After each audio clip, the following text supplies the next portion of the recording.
श्रीमन्नारायण नारायण नारायण, श्रीमन्नारायण नारायण नारायण, श्रीमन्नारायण नारायण नारायण।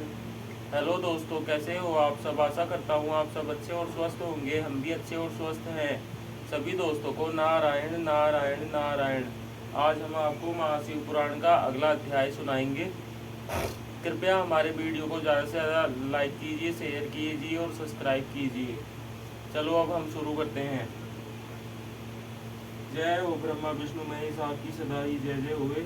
भूल चूक क्षमा करना प्रभु, कोई भूल हो गई हो तो। ओम नमः शिवाय, ओम नमः शिवाय, ओम नमः शिवाय। जय हो गणेश जी महाराज की जय, शिव जी महाराज की जय, माता पार्वती की जय, नंदी महाराज की जय। आज का हमारा अगला अध्याय 15वां अध्याय है। 15वां अध्याय है सृष्टि का वर्णन। तदंतर नारद जी के पूछने पर बोले, मुने हमें पूर्वोक्त आदेश देकर जब महादेव जी अंतर्ध्यान हो गए, तब मैं उनकी आज्ञा का पालन करने के लिए ध्यानमग्न हो कर्तव्य का विचार करने लगा। उस समय भगवान शंकर को नमस्कार करके श्री हरि से ज्ञान पाकर परमानंद को प्राप्त हो मैंने सृष्टि करने का ही निश्चय किया। तात भगवान विष्णु भी वहां सदाशिव को प्रणाम करके मुझे आवश्यक उपदेश दे तत्काल अदृश्य हो गए। वे ब्रह्मांड से बाहर जाकर भगवान शिव की कृपा प्राप्त करके बैकुंठ धाम में जा पहुँचे और सदा वहीं रहने लगे। मैंने सृष्टि की इच्छा से भगवान शिव और विष्णु का स्मरण करके पहले के रचे हुए जल में अपनी अंजलि डालकर जल को ऊपर की ओर उछाला। इससे वहां एक अंड प्रकट हुआ जो 24 तत्वों का समूह कहा जाता है। विप्रवर वह विराट आकार वाला अंड जड़ रूप ही था। उसमें चेतनता न देखकर मुझे बड़ा संशय हुआ और मैं अत्यंत कठोर तप करने लगा। 12 वर्षों तक भगवान विष्णु के चिंतन में लगा रहा। तात वह समय पूर्ण होने पर भगवान श्री हरि स्वयं प्रकट हुए और बड़े प्रेम से मेरे अंगों का स्पर्श करते हुए मुझसे प्रसन्नता पूर्वक बोले। श्री विष्णु ने कहा, ब्रह्मांड तुम वर मांगो, मैं प्रसन्न हूँ। मुझे तुम्हारे लिए कुछ भी अध्यय नहीं है। भगवान शिव की कृपा से मैं सब कुछ देने में समर्थ हूँ। ब्रह्मा बोले, महाभाग आपने जो मुझ पर कृपा की है वह सर्वथा उचित ही है, क्योंकि भगवान शंकर ने मुझे आपके हाथों में सौंप दिया है। विष्णु आपको नमस्कार है। आज मैं आपसे जो कुछ मांगता हूँ उसे दीजिए। प्रभु यह विराट रूप 24 तत्वों से बना हुआ अंड किसी तरह चेतन नहीं हो रहा है, जड़ीभूत दिखाई देता है। हरे इस समय भगवान शिव की कृपा से आप यहाँ प्रकट हुए हैं, अतः शंकर की सृष्टि शक्ति या विभूति से प्राप्त हुए इस अंड में चेतनता लाइए। मेरा ऐसा कहने पर शिव की आज्ञा में तत्पर रहने वाले महाविष्णु ने अनंत रूप का आश्रय ले उस अंड में प्रवेश किया। उस समय उन परम पुरुष के सहस्त्रों मस्तक, सहस्त्रों नेत्र और सहस्त्रों पैर थे। उन्होंने भूमि को सब ओर से घेर कर उस अंड को व्याप्त कर लिया। मेरे द्वारा भली भांति स्तुति की जाने पर जब श्री विष्णु ने उस अंड में प्रवेश किया, तब वह 24 तत्वों का विकार रूप अंड सचेतन हो गया। पाताल से लेकर सत्यलोक तक की अवधि वाले उस अंड के रूप में वहां साक्षात श्री हरि ही विराजने लगे। उस विराट अंड में व्यापक होने से ही वे प्रभु वैराज पुरुष कहलाए। पंचमुख महादेव ने केवल अपने रहने के लिए सुर में कैलाश नगर का निर्माण किया, जो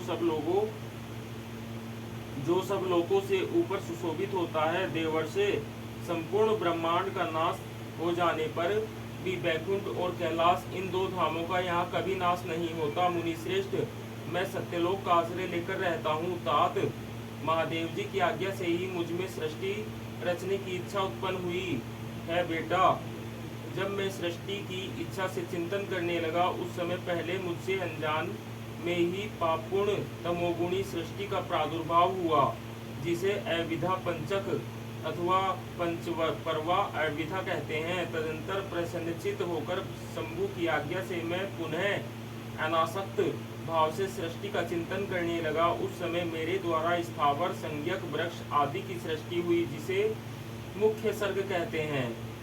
उसे देखकर तथा वह अपने लिए पुरुषार्थ का साधक नहीं है, यह जानकर सृष्टि की इच्छा वाले मुझ ब्रह्मा से दूसरा सर्ग प्रकट हुआ जो दुख से भरा हुआ है। उसका नाम है त्रियक्त्रोक्ता। वह सर्ग भी पुरुषार्थ का साधक नहीं था, उसे भी पुरुषार्थ साधन की शक्ति से रहित जान जब मैं पुनः सृष्टि का चिंतन करने लगा तब मुझसे शीघ्र ही तीसरे सात्विक सर्ग का प्रादुर्भाव हुआ, जिसे उधर्व स्तोत्र कहते हैं।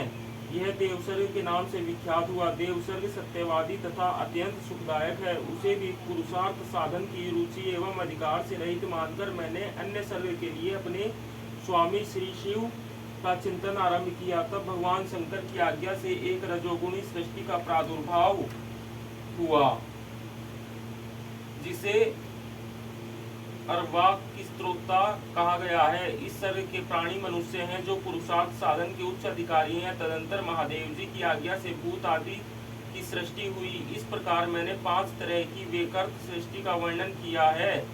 इनके सिवा 3 प्राकृत सर्ग भी कहे गए हैं जो मुझ ब्रह्मा के सानिध्य से प्रकृति से ही प्रकट हुए हैं। इनमें पहला महत्व का सर्ग है, दूसरा सूक्ष्म भूतों अर्थात तन्मात्राओं का सर्ग है और तीसरा वेकारिक सर्ग कहलाता है। इस तरह ये 3 प्राकृत सर्ग है। प्राकृत और वेकर्त दोनों प्रकार के सर्गों को मिलाने से 8 सर्ग होते हैं। इनके सिवा 9वां कुमार सर्ग है जो प्राकृत और वैकर्त भी है। इन सबके अवान्तर भेद का मैं वर्णन नहीं कर सकता क्योंकि उसका उपयोग बहुत थोड़ा है। अब द्विजात्मक सर्ग का प्रतिपादन करता हूँ। इसी का दूसरा नाम कुमार सर्ग है, जिसमें सनक सनंदन आदि कुमारों की महत्वपूर्ण सृष्टि हुई है। सनक आदि मेरे 4 मानस पुत्र हैं जो मुझ ब्रह्मा के ही समान हैं। वे महान वैराग्य से संपन्न तथा उत्तम व्रत का पालन करने वाले हुए। उनका मन सदा भगवान शिव के चिंतन में ही लगा रहता है। वे संसार से विमुख एवं ज्ञानी हैं।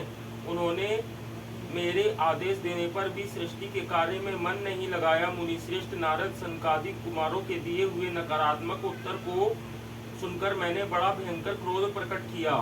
उस समय मुझ पर मोह छा गया। उस अवसर पर मैंने मन ही मन भगवान विष्णु का स्मरण किया। वे शीघ्र ही आ गए और उन्होंने समझाते हुए मुझसे कहा, तुम भगवान शिव की प्रसन्नता के लिए तपस्या करो। मुनिश्रेष्ठ श्री हरि ने जब मुझे ऐसी शिक्षा दी तब मैं महाघोर एवं उत्कृष्ट तप करने लगा। सृष्टि के लिए तपस्या करते हुए मेरी दोनों बाहों और नासिका के मध्य भाग से जो उनका अपना ही अभिमुक्त नामक स्थान है, महेश्वर की 3 मूर्तियों में से अन्यतम पूर्णास सर्वेश्वर एवं दयासागर भगवान शिव अर्धनारीश्वर रूप में प्रकट हुए, जो जन्म से रहित तेज की राशि सर्वज्ञ तथा सर्वश्रेष्ठता है।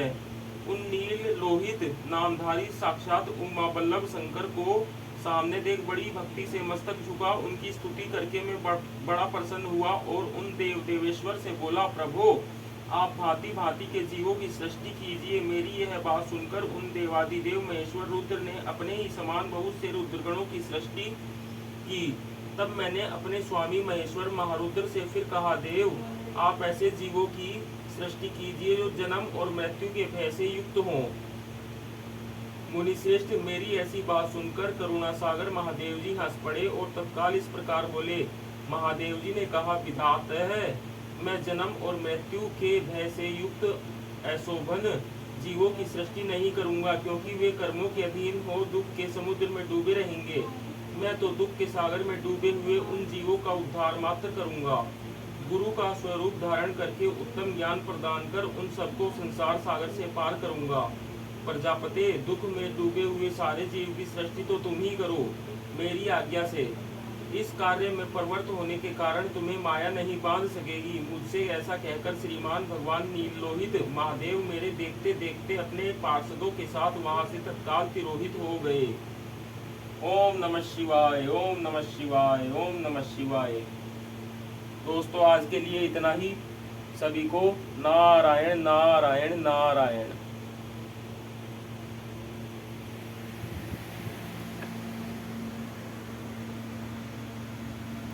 ये हैं शिवजी महाराज, ये हैं ब्रह्मा जी।